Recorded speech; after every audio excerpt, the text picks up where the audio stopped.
Información precisa, completa, veraz, objetiva e independiente. Directo a tu pantalla. Voz de América en RCR 750. A propósito del Día de la Juventud, dirigentes de la oposición venezolana se concentraron en el este de Caracas para recordar a las víctimas de la represión gubernamental durante las protestas de calle contra el gobierno del presidente Nicolás Maduro. Juan Guaidó, reconocido como presidente de Venezuela por decenas de países, insistió en la necesidad de promover la movilización interna y presionar hasta que sean celebradas elecciones presidenciales y parlamentarias libres y justas. Además, ratificó el compromiso de los venezolanos con llevar a la justicia a los responsables de violaciones a los derechos humanos. Que nunca más permitamos en Venezuela la opresión. Quiero que sepan que además esto nos compromete con la justicia. Hoy, esa justicia que hemos tenido que buscar en la comunidad internacional, al haber sido denegada en Venezuela. Pero eso no nos detuvo. La denuncia, esto también es un reconocimiento a las víctimas. En tanto, y en un acto en el Palacio de Miraflores, Maduro dijo que los jóvenes venezolanos han sido los más afectados por la pandemia del COVID-19 y por las sanciones impuestas por la comunidad internacional, y pidió apoyo en la lucha que, según dijo, lleva adelante contra la corrupción. Y contra el delito,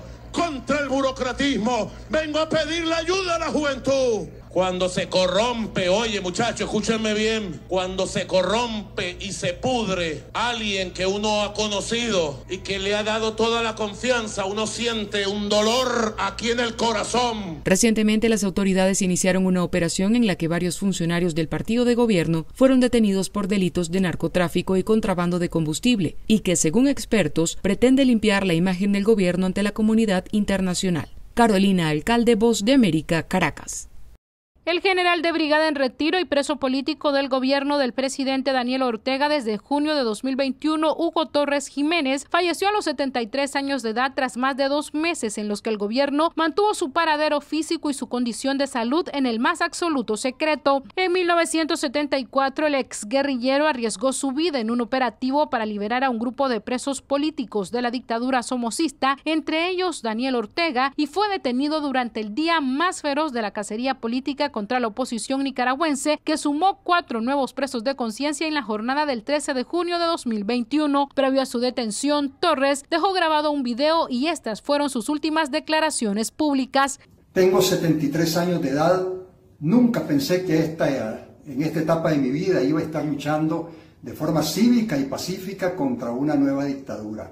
Miembros de la Unidad Democrática Renovadora, la Unidad Nacional Azul y Blanco y la Alianza Cívica por la Justicia y la Democracia responsabilizaron al gobierno de Daniel Ortega por la muerte del ex militar, mientras la exguerrillera sandinista Mónica Baltodano coincidió con los comunicados emitidos y dijo a La Voz de América que Hugo Torres permaneció en calidad de desaparecido durante los últimos 2 meses. Cualquier gobierno responsable de inmediato informa qué es lo que está pasando. Y desconocíamos que Hugo tuviese una enfermedad precedente. En tanto, un comunicado emitido por la policía alegó que Hugo Torres fue detenido para ser investigado por actos que menoscaban la independencia, la soberanía y la autodeterminación. Taliana Ocaña, Voz de América, Nicaragua. La proliferación de las fosas en las que se localizan restos de personas víctimas de la criminalidad en El Salvador no solo está ligada a las estructuras de pandillas, sino también a grupos de exterminio y sicariato, según opinan expertos en materia de seguridad. Janet Aguilar, investigadora de este tema, dice que esta práctica es utilizada por las estructuras delincuenciales como un mecanismo para ocultar sus crímenes y ha sufrido un aumento ante la indiferencia de las autoridades. Que operan y han operado por décadas en el país y que parece estar recurriendo a esta práctica precisamente porque ha sido funcional para ellos por el alto nivel de impunidad que se genera en términos de que hay poco interés del Estado salvadoreño en investigar. Aguilar expresa que los hallazgos de fosas comunes o clandestinas comenzaron en El Salvador en 2005 y en la actualidad se han extendido, pero siempre están en relación directa con la violencia y las desapariciones. Personas que tienen familiares desaparecidos visitan los sitios donde se descubren los cementerios clandestinos y esperan encontrar al menos los restos, pero según dijo a La Voz de América la señora Celia Grande, cuyo esposo está desaparecido desde 2020, el paso del tiempo genera confusión. En estos momentos, honestamente, digo, ya no sé ni qué creer ni qué pensar, porque ya pasaron 2 años y no hay señales ni de vida ni de muerte. Entre mayo de 2021 y febrero de 2022, las autoridades han confirmado el hallazgo de los cadáveres de 45 personas en distintos cementerios clandestinos y el ministro de Seguridad, Gustavo Villatoro, ha prometido una investigación de estos casos. Ya tenemos más de 9 detenciones relacionadas a la fosa de Nuevo Cucatlán. En el Congreso, el oficialismo negó en la sesión de la pasada semana incluir en la agenda la petición del partido opositor Vamos para tributar un minuto de silencio a las víctimas que han sido localizadas en cementerios clandestinos de al menos 4 poblaciones del país. Nerima del Reyes, Voz de América, El Salvador.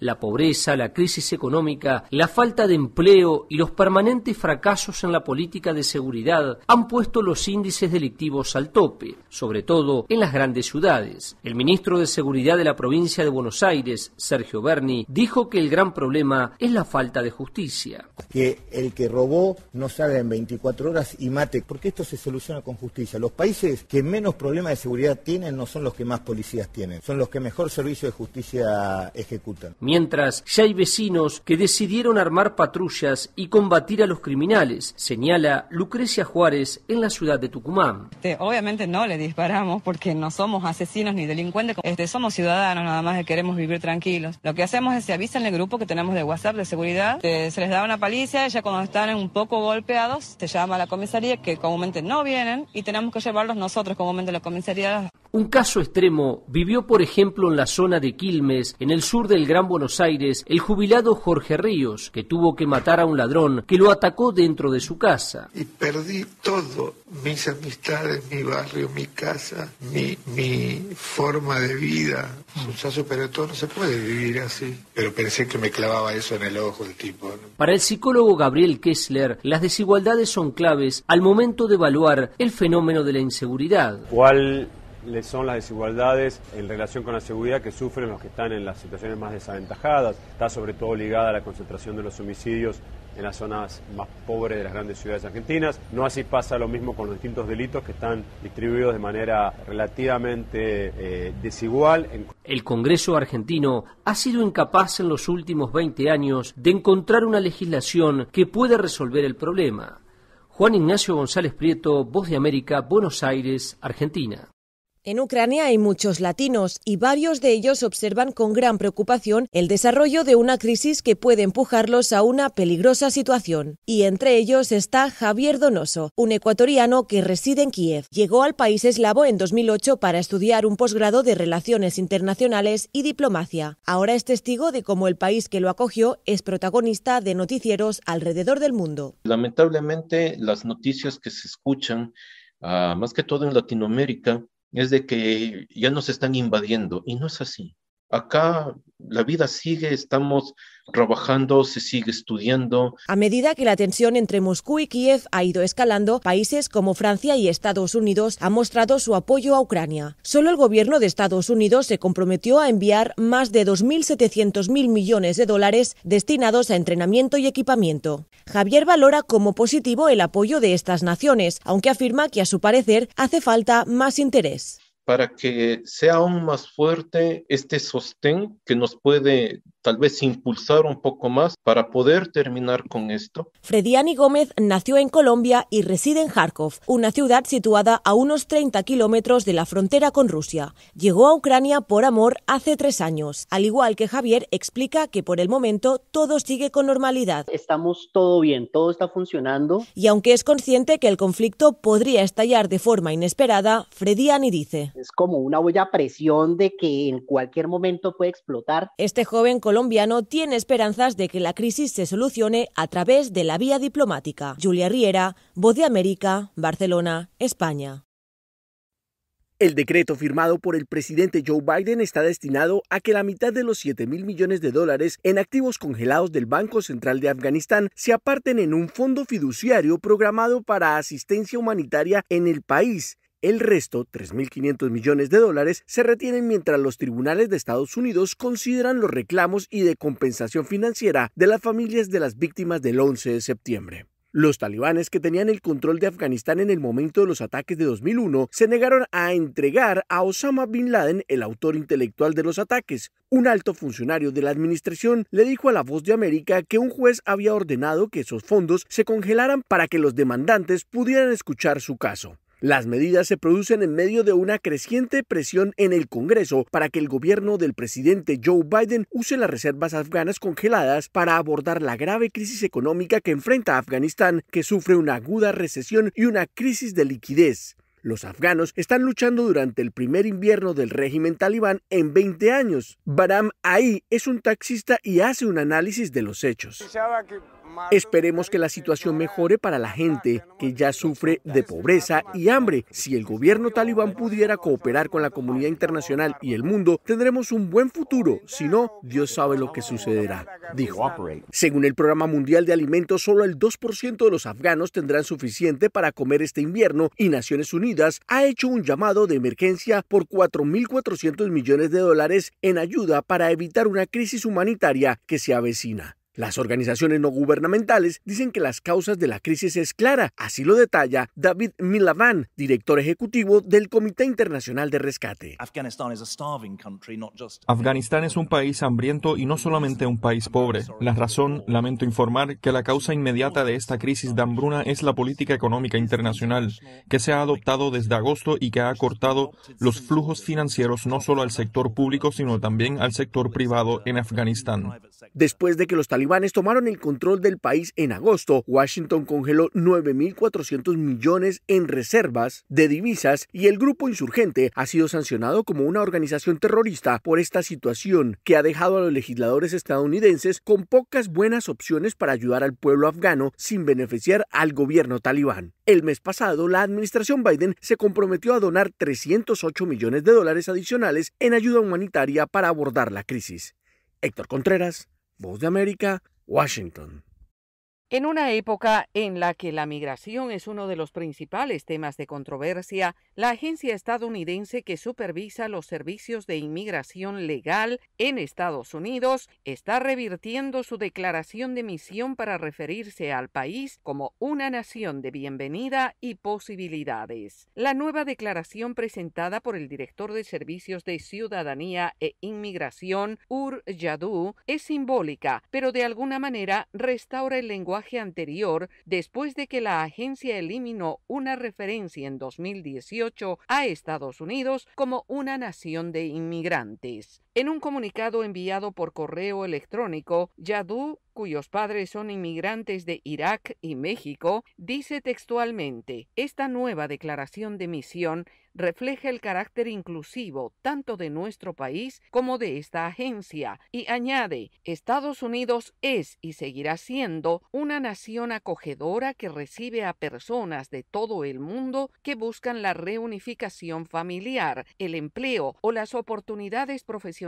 y la protección humanitaria. Yadoo dijo que la agencia pidió a los empleados que enviaran palabras que sintieran que describían su trabajo, y la nueva declaración de misión fue el resultado de los comentarios que reunió, junto con sus visiones para la agencia y las prioridades de la administración del presidente Joe Biden. Antes del cambio más reciente, el eslogan de la misión decía que la agencia estaba administrando el sistema de inmigración legal de la nación al adjudicar las solicitudes de beneficios de inmigración, mientras protegía a los estadounidenses, aseguraba la patria y honraba nuestros valores. Yoconda Tapia, Voz de América, Washington.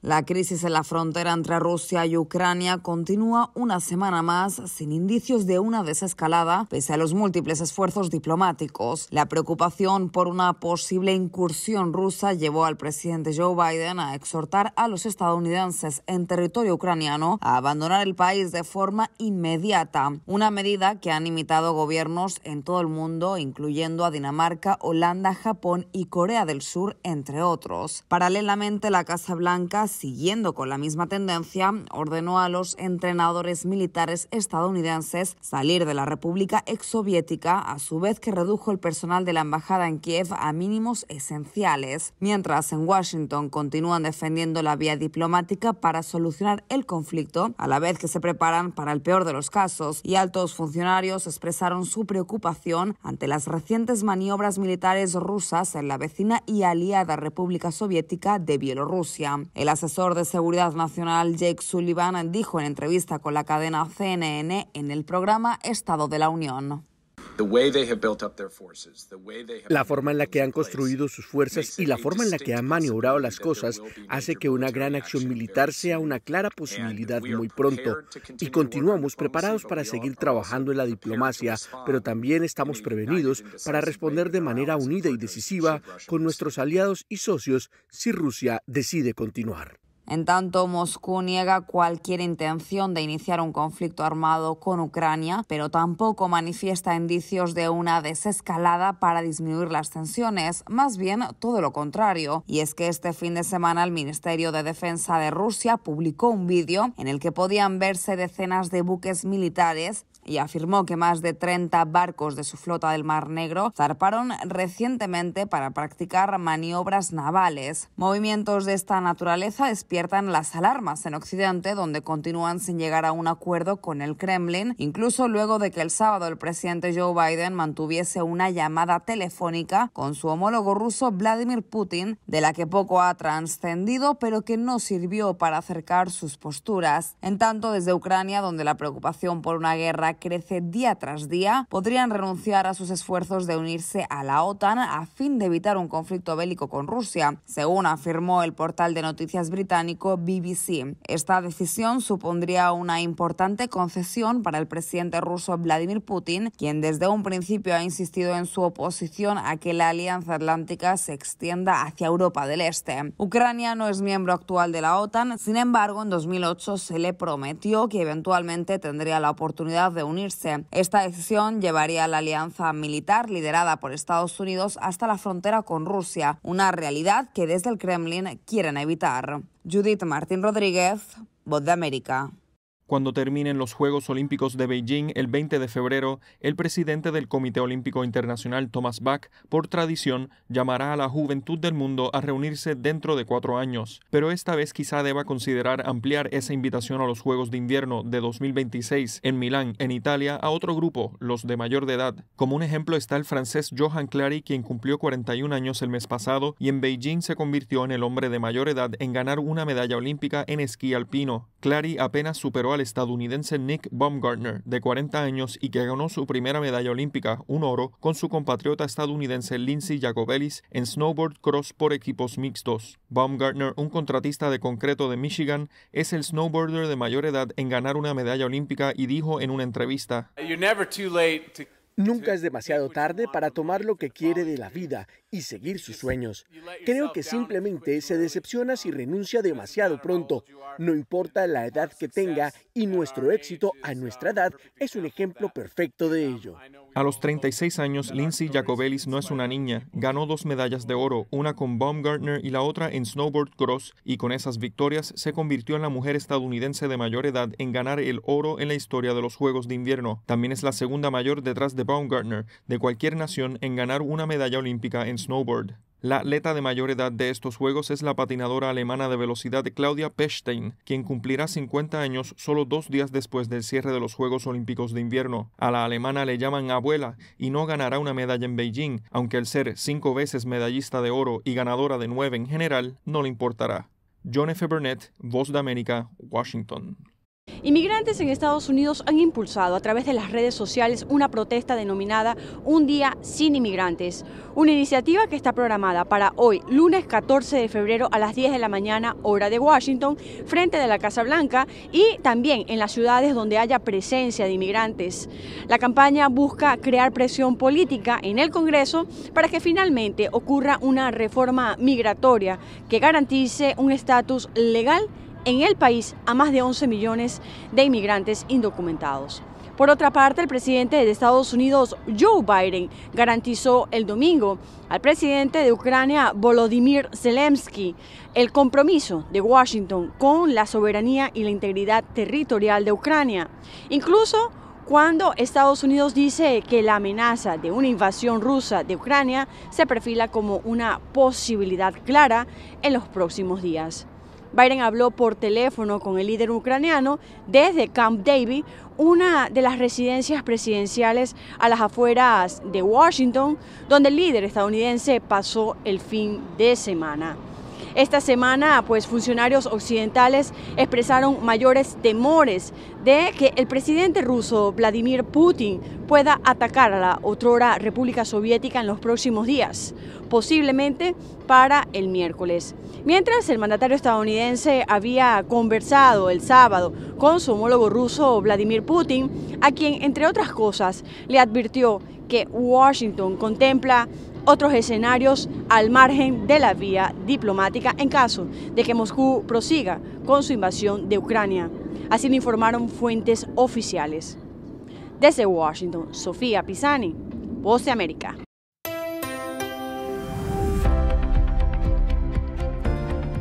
Cordiales saludos a nuestra audiencia desde Washington. Soy Yoconda Tapia y hoy en Conversando con la Voz de América abordamos el tema de la ciudad de los museos, como comúnmente se conoce a Washington, D.C., debido a que aquí se encuentran varios importantes museos que son un atractivo turístico, pero también el relato de historia de logros de naturaleza y arte. A esta lista se une ahora el proyecto para el primer museo latino y pese a que aún hay un largo camino por recorrer, despierta una gran expectativa. Nuestro colega José Pernalete entrevistó al director designado Jorge Samanillo, actual director del Museo de Historia de Miami, y será el encargado de lograr que este lugar cuente la historia de una de las más importantes comunidades en Estados Unidos. Hace más de 20 años están tratando de pasar en Congreso para que aprueben este museo que se ha creado y al fin el año pasado, en diciembre,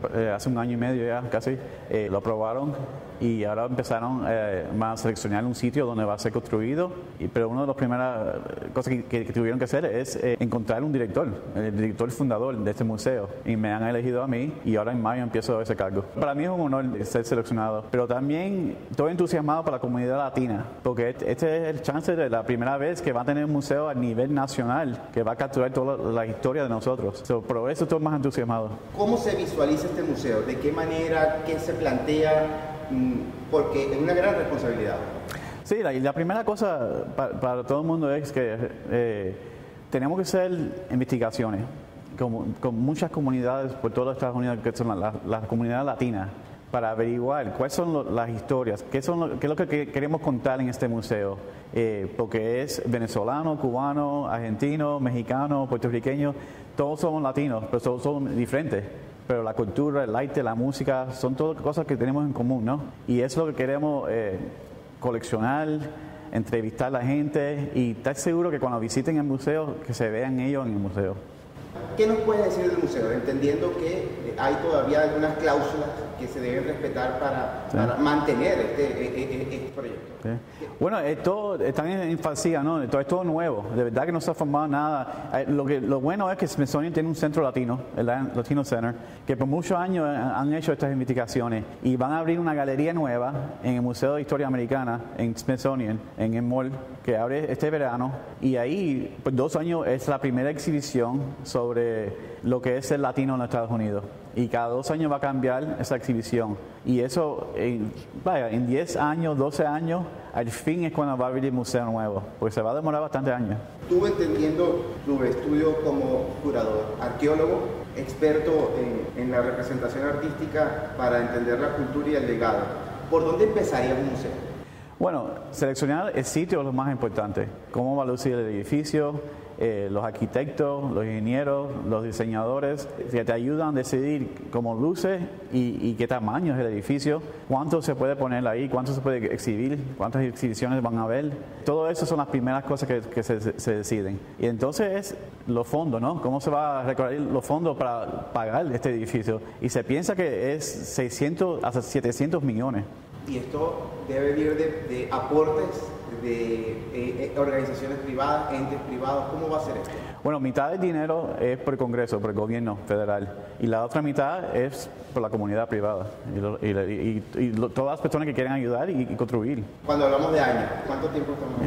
Yo pienso que en 5 o 6 años empieza la construcción y serían 10 a 12 años antes que abra el público. Tu mensaje para la comunidad latina, se ve un gran triunfo de lo que pueden representar los hispanos en el legado de este país. Sí, es muy importante. Yo creo que los museos ayudan a transformar una persona. Cuando ellos ven su historia en un museo y ven que su historia es parte de la historia americana, es cuando una persona se siente completa. Saben que son importantes, que han luchado, que llegaron aquí hace más de 500 años y cuando lo ven en exhibición se sienten como si son aceptados, ¿no? Que al fin su historia es la misma importancia de las otras. Era Jorge Samanillo, director designado del proyecto del Museo Latino, que será construido aquí en Washington, D.C. y que mostrará al mundo la cultura latina en Estados Unidos. Esto fue Conversando con la Voz de América.